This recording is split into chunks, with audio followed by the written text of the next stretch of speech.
Russia's invasion of Ukraine, 1917 to 1921. In the final years of the First World War, the Russian Empire was coming to its end.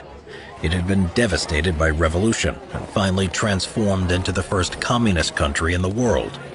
In the years following the revolution, non-Russian nations that lived under the House of Romanov sought to secure their long-lost independence. One of these was Ukraine. From 1917 until 1921, the Ukrainians struggled to build and secure an independent country, fighting against the new regime, against their neighbors in the West, and amongst themselves. When in February 1917, the revolution had overthrown the monarchy in Russia, and the event had echoed throughout the entire empire. In Kyiv, the capital of Ukraine, the Central Rada, or the Central Council, had taken over control of the country, which on June 23, 1917, proclaimed the Free Ukrainian National Republic, without severing its connections with the Russian state. The nation began to awake. However, keeping the vast territory of Ukraine under control was a difficult task, and the country rapidly slid into anarchy. The collapse of the Russian forces in Galicia made matters even worse. On November 7, 1917, the Bolsheviks, led by Vladimir Ilyich Lenin, staged an armed insurrection in Petrograd, today known as St. Petersburg, and this became the uprising that changed the country for good. 3 days after this, together with the aid from Rada, the Bolsheviks attacked the army staff headquarters in Kyiv, forcing them to leave the city. However, contrary to Lenin's plans, control over Ukraine was quickly taken over by the Central Rada. The Bolsheviks were not popular in Ukraine, having no more than 5,000 party members in the country. Most of their supporters were industrial workers, Russians, and Jews from the Donetsk region. These men were antagonistic to the Ukrainian national movement. The Bolsheviks confronted Rada right from the start. On December 17, 1917, after failing to grab control over the All-Ukrainian Congress of Soviets, the Bolsheviks left Kyiv for Kharkiv and proclaimed the Ukrainian Soviet Socialist Republic. Already at that point, the Bolshevik troops from Russia were preparing for the invasion of Ukraine. The war was about to start. The invasion army of 30,000 men entered Ukraine on December 25, 1917. Led by Vladimir Antonov Ovchinko, it comprised regulars of the Army of Soviet Russia and local Red Guards from eastern Ukraine. In response to the invasion, Central Rada proclaimed an independent Ukrainian state. Ukraine was defended by Free Cossack units, workers' battalions, the Hidamaka Battalion, comprising military school students, and the Galician Bukovinian Battalion of Sich Riflemen, which was made up of former Austrian prisoners of war. The strength of the Rada's forces was not more than 15,000 men. Ukrainian forces proved inadequate in stopping the invasion. One after another, towns in eastern Ukraine were falling into the hands of the Bolshevik troops. By the end of January, they had occupied Donbass and left Bank Ukraine and were approaching the city of Kyiv itself. The Central Rada sent a unit of around 500 volunteers to meet the invasion force. The student battalion of Sich Riflemen and a detachment of the Hidamaka Battalion faced the enemy in the Battle of Kruty on January 29, 1918. Both sides had armored trains at the scene, but on different tracks. The Bolshevik troops quickly disembarked from their train carriages and started running towards the young Ukrainian soldiers, who jumped into a makeshift trench system and opened fire with their rifles and Maxim machine guns. The Bolshevik wave was driven back, but the inexperienced students thought that they were in a full-blown retreat, so they jumped out of their trenches and began to give chase. At this point, the next wave of Bolsheviks charged out from their train, and vicious hand-to-hand fighting ensued. Plus, the artillery fire from both trains added to the carnage. The students were hopelessly outnumbered, and the few that were left alive were taken prisoner. They were shown no mercy, though, as a firing squad was quickly formed up, and about 18 of the young men were executed on the spot. That same day, the Bolsheviks staged an armed rebellion in Kyiv to overthrow the Central Rada. The fighting in the city lasted until February 4th, when government forces defeated the last group of insurgents. The failure of the uprising in Kyiv didn't withhold the advance of the Bolshevik army. The Central Rada was forced to evacuate Kyiv on February 8th. A day later, the Bolshevik troops entered the city and instigated their reign of terror. Facing total defeat, the Central Rada resorted to requesting foreign assistance. On the same day that the Bolsheviks entered Kiev, on February 9, 1918, the Ukrainian National Republic signed the Brest-Litovsk peace treaty with the Central Powers.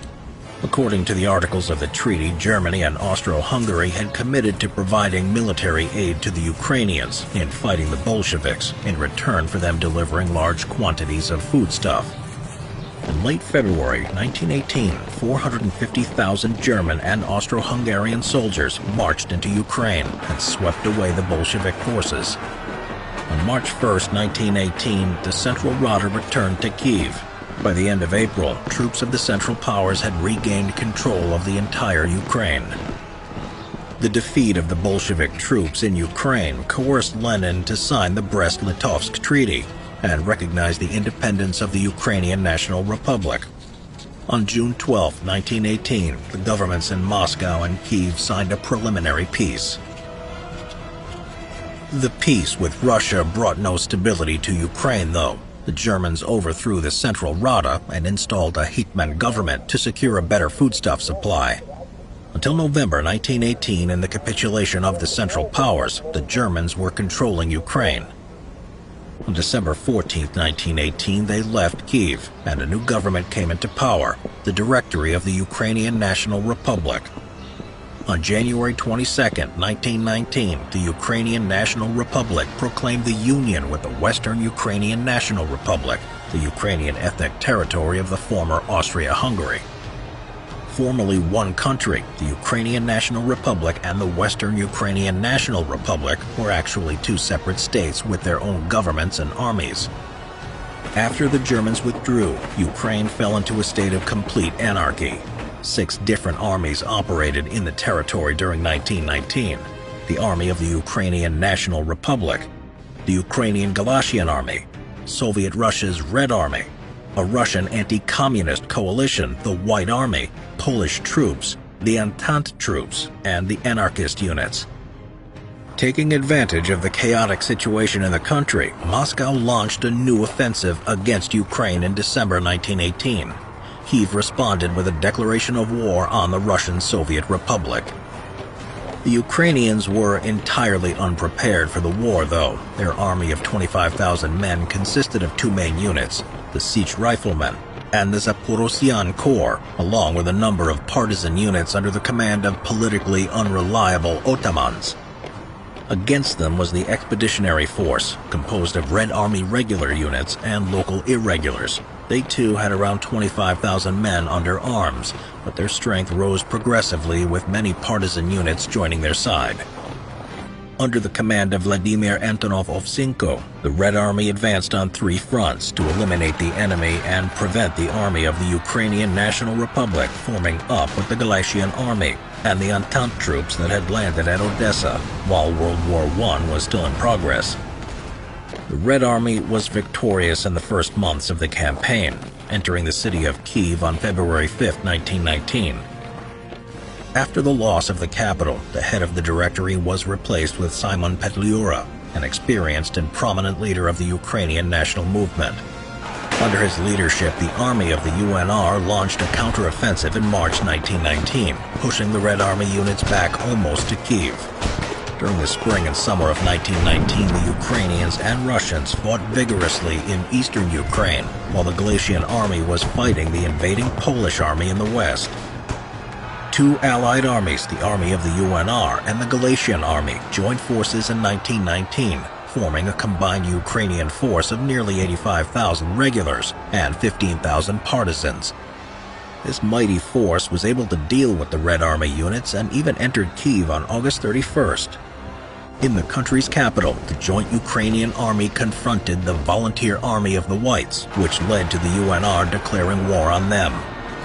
The autumn of 1919 was not good for the Ukrainians, though, as the situation was aggravated by an outbreak of typhus, which by October 1919 had decimated both the army of the UNR and the Galician army. The 2 allied armies began to split on the question of their relationship with the White movement.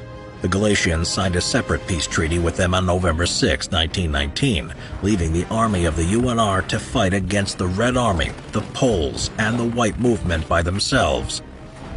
In the given circumstances, starting from December 4, 1919, the army of the UNR decided to abandon their regular military operations and switch to irregular warfare instead. During the first winter campaign from December 6, 1919 to May 6, 1920, the Ukrainian irregulars fought the Soviet 14th Army units over the entire territory of Ukraine. The irregulars marched for more than 2,500 kilometers during the campaign and fought in more than 50 battles. On April 22, 1920, the UNR government signed a Warsaw Treaty with the Poles, recognizing their claim to areas of western Ukraine in return for military assistance in the war against Soviet Russia. On April 25th, the Polish army, assisted by soldiers of the UNR army, launched an offensive on Kyiv. The city was liberated on May 7th, but only for a short time. The Red Army counteroffensive pushed the Poles and Ukrainians all the way back to Warsaw. In the ensuing months, the destiny of Ukraine depended on the outcome of the Polish-Soviet War. Finally, exhausted by the costs of war, the two sides signed the Peace of Riga Treaty on March 18, 1921. A border between the two countries was established, with western Ukraine going to Poland. The eastern part of the country became the Ukrainian Socialist Soviet Republic. The remnants of the UNR army continued to fight the Soviets. Their plan to launch an all-out attack against Soviet troops in Ukraine were interrupted by the Red Army offensive on November 10th. After 11 days of bitter fighting, the Ukrainians were pushed back into Polish-controlled Galicia. Over there, soldiers of the UNR army were disarmed and put into internment camps. The second winter campaign in November 1921 was the last attempt for the Ukrainians to continue their fight against the Soviets. 3 groups of volunteers from the interned soldiers were organized to enter Ukraine to inflict irregular warfare against the Soviets. They were poorly armed and equipped, but eager to fight, and morale was high. Their effort was futile, though. In the Battle of Malimanka, the Soviets crushed the last of the Ukrainian forces when the Bolshevik cavalry intercepted them, and 443 Ukrainian soldiers were captured, of which 359 of them were executed. The second winter campaign was the last military operation conducted by the Ukrainian National Republic in their war against the Soviets that had lasted for more than 4 years. The Soviets ultimately won the war and formed the Ukrainian Soviet Socialist Republic. On December 28, 1922, the Republic became one of the founding members of the Union of Soviet Socialist Republics.